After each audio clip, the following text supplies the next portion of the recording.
What I like to talk about on these unexplained mysteries are not necessarily things that are spooky or evil or murder related. Some of them can be, of course, but some of them are objects or people or happenings which have caused polarity. So people have discussed them and they can't seem to come up with a consensus. So one side thinks one side thinks the other.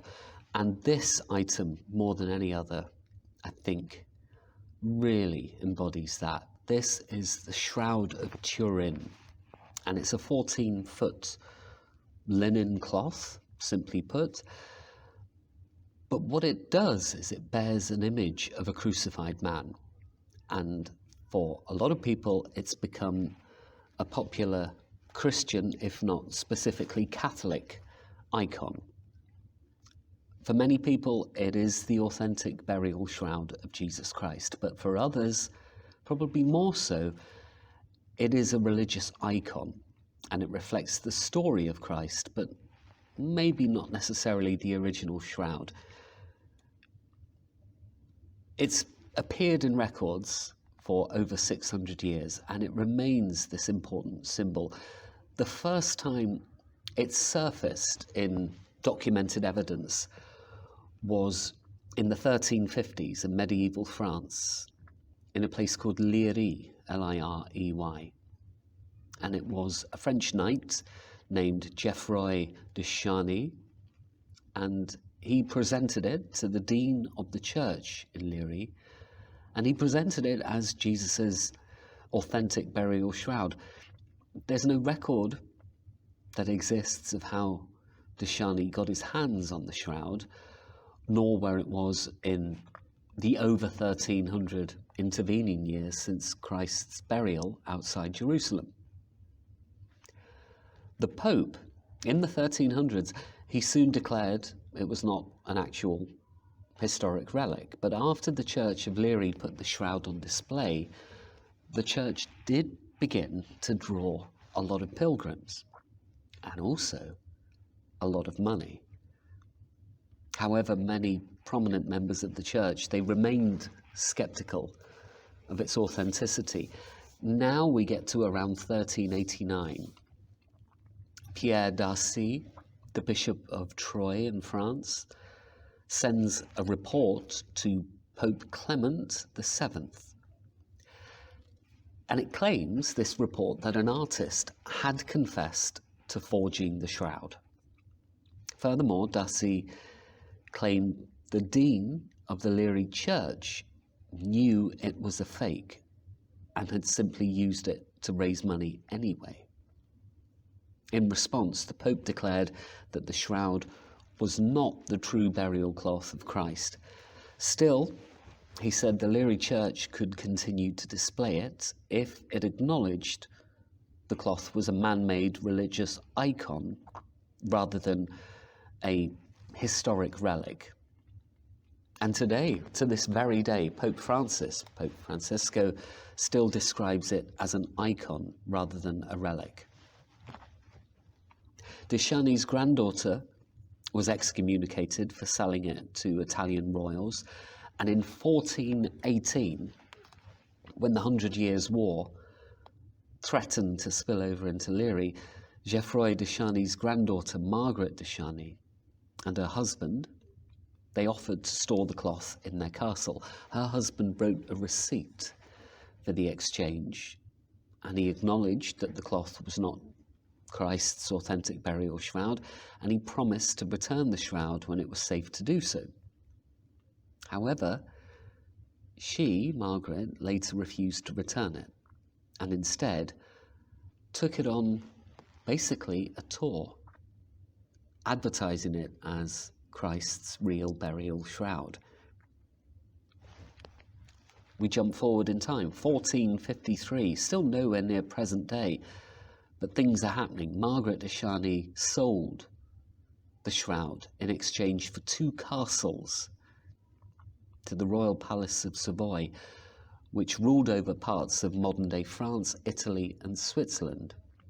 This house later was given or ascended to the Italian throne. and she was punished. As punishment for selling the shroud, she again received excommunication. Before the shroud moved to Turin, it was lost in a fire. This was 1502.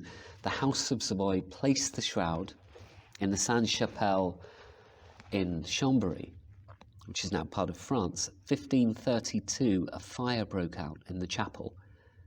It melted part of the silver in the container protecting the shroud, and the silver fell onto part of the shroud, burning straight through it. And the burn marks and the water stains from where the fire was extinguished are still visible on the shroud today. 1578, the House of Savoy moves the shroud to the Cathedral of St. John the Baptist in Turin, which had later then become part of Italy, and it has remained there ever since 1578, with the exception of World War II, when the Italians relocated it for safekeeping. So since 1578, this name has continued, the Shroud of Turin, or the Turin Shroud. Now, there have been many scientific studies about its authenticity, despite the fact that Pope Clement VII had declared the shroud a fake over 600 years ago. There's been no end to the debate about the shroud and what it means, and possibly that it's historic rather than just an icon. Most of this started in the late 19th, early 20th century. People on both sides of the debate, they began to start bolstering the arguments, forcing the arguments through with scientific studies. In the 1970s, the Shroud of Turin research project said that the markings of the cloth were consistent with a crucified body and that the stains were real human blood. 1988, one group of scientists said that their analysis showed the shroud originated between 1260 and 1390, and while another report said that the analysis showed it could actually originate between 300 BC and AD 400, so it would have been covering the time of Christ. And then in 2018, researchers used maybe more detailed forensic techniques to argue that the blood stains on the shroud couldn't have come from Christ. So there are a few questions about the shroud which will never be answered. One side, the faithful, the believers, believe it is the shroud, the burial shroud of Jesus Christ. Then there is another side that believe it's an elaborate medieval forgery.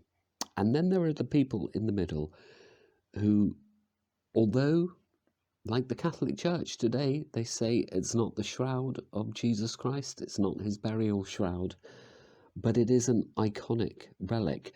But having answered all of those three questions, one question, the question of questions as it has been identified, is still up for grabs. How did these forgers in the 14th century create something using blood which, when looked at through a 3D lens, looks three-dimensional? They've created something so elaborate that scientists, geneticists, microbiologists have pondered over how it was actually created. And that's the real unexplained mystery of the Turin Shroud.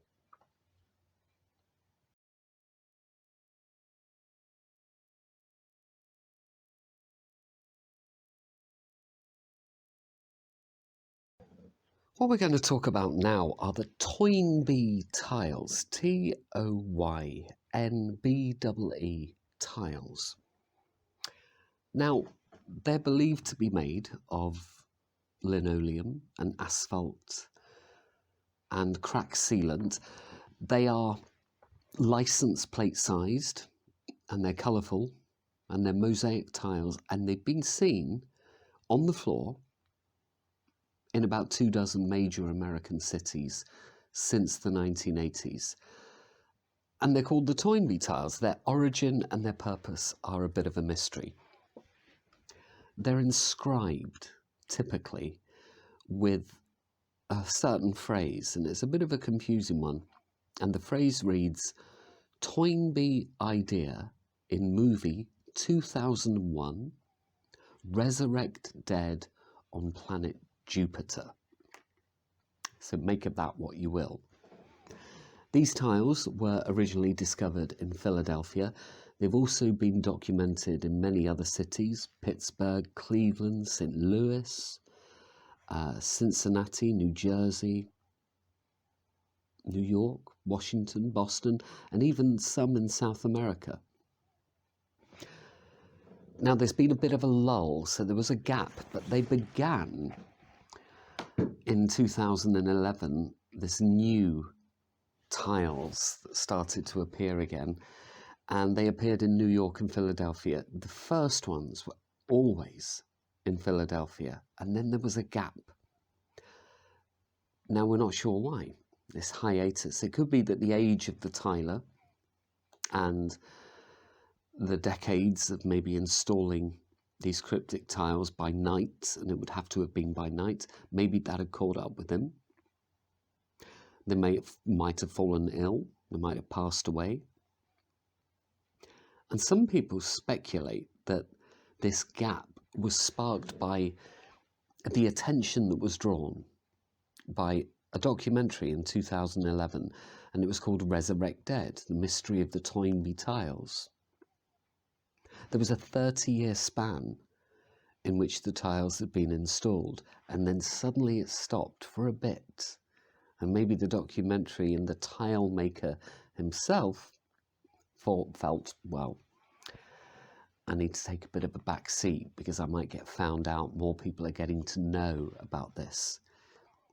These tiles, they're generally laid in the summer months, and it's quite clever what they do. After this design is created, it's believed that the tiles are wrapped in tar paper, like roofing felt. It's the material that would be commonly used on, say, a garden shed. And it's laid between the shingles and the roof felt itself. It creates this waterproof barrier. But basically what happens is it does perish, and it does gradually disappear. So what is supposed to happen, and we think happens, is these tiles are put into position. They're stuck onto the ground with this asphalt sealant. And then over the weeks and months, the weight of car tyres and foot traffic, combined with the summer heat, they just help to gradually fuse each tile to the street, and they wear down the paper covering. And the paper covering is normally the same as the asphalt colour on the pavement or the sidewalk. So as the cars are going over it and people are walking over them, they don't realise they're walking on something that could have been laid the night before. And then eventually the messages and the images that are carved out by the unknown artist are revealed. No one's certain about the length of time it takes for the tile to fully stick to the asphalt, because there's no telling exactly when one of the tiles has been laid. And we think that installing them and then their appearance on the street can take 2 weeks to a month to complete. Now, followers and fans and people curious about this phenomena, they believe that these typical tiles are created by one person, and they call him the tile maker. And what the people say is that they're laid out by simply being placed or tossed out of a hole in a floorboard of a car. So a car just gradually goes along the street and then lays one tile underneath itself. And maybe that's why nobody has ever laid hands or eyes on the tile maker themselves. There's a man called Christian Houselane, and he's a Toynbee tile fan. And he says one of his favourite things to do is just go on really long walks with no real destination in mind. And wherever he goes, the first thing that he kind of looks for on the street, wherever he is in the US, is Toynbee Tiles. And he finds them. There are quite a few of them now in existence. He says he never knows how they got there, what they mean. And there are now hundreds of them. They seem to refer a bit to Stanley Kubrick's film 2001: A Space Odyssey. And that film focuses on a man who is reborn on a mission to Jupiter. And there's also a Ray Bradbury science fiction story called The Toynbee Convector. And that's about a time traveller who returns to the present to inspire his contemporaries to build a better future for themselves. And then this is combined with an excerpt from a 20th century philosopher and historian, Arnold J. Toynbee. And Arnold J. Toynbee famously has said that he believes that the afterlife is not automatic, it's man-made. And inside everyone, you've got the fuel to make it happen. So, the idea is to repopulate Jupiter, and that's how you get to the afterlife. Now, the media didn't officially recognise these tiles till about 1994. They think that there has been a message board that has been moderated by the tile maker themselves. Somebody that seems to know kind of quite quickly when these tiles were laid. It is an interesting mystery because over the years the tiles have become appearing with additional side message attached to them. So one of the most eerie ones was, "Murder every journalist, I beg of you." So we're not sure about these tiles. We certainly know that a couple of them have been found in Dover in England, most of them though in the US. And there are many theories on who the tiler really is, but no concrete evidence has ever been found. I like these hidden object stories when I read M.R. James and Stephen King and Philip K. Dick. And these objects, the Toynbee tiles, really seem to be objects hidden in plain sight until a few months later they just appear. Maybe, like the Turin Shroud, we'll never know the true story.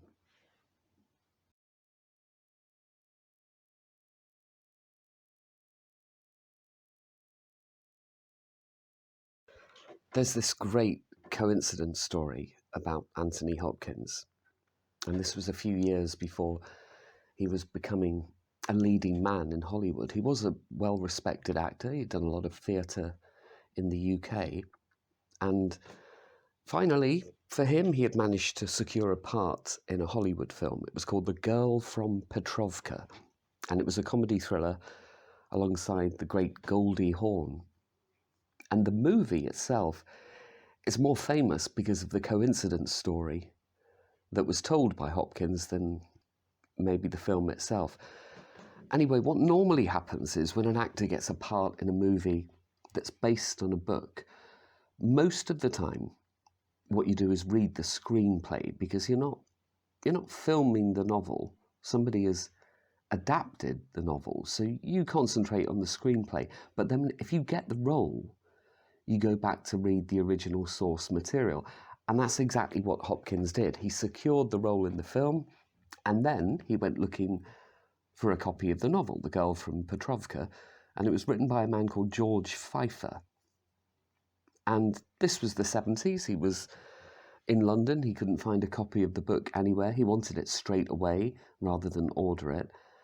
And then later on, one afternoon, he's walking through London and he notices an abandoned book on a park bench. Now, of all the books in the entire world that this man could have found right when he needed it, well, what might that book have been? Yep, The Girl from Petrovka. Now, that would be a nice enough coincidence in itself. But 2 years later, when they were filming, it'd taken a long time to get the film into proper production. Hopkins met George Pfeiffer during the filming. So Pfeiffer came to the set one day and they were talking away about the source material, the original novel. And Pfeiffer had said, I don't have a proper copy of my own book. And he said, I did have one, and it was personally annotated, and I left it go. I lent it to a friend, and he lost it in London. You know where this is going. Hopkins brought out his copy and just said, is this the copy you're looking for, George? And it was the same copy. There's no word as to whether or not Anthony Hopkins gave Pfeiffer the book back, though. It's quite a nice little story.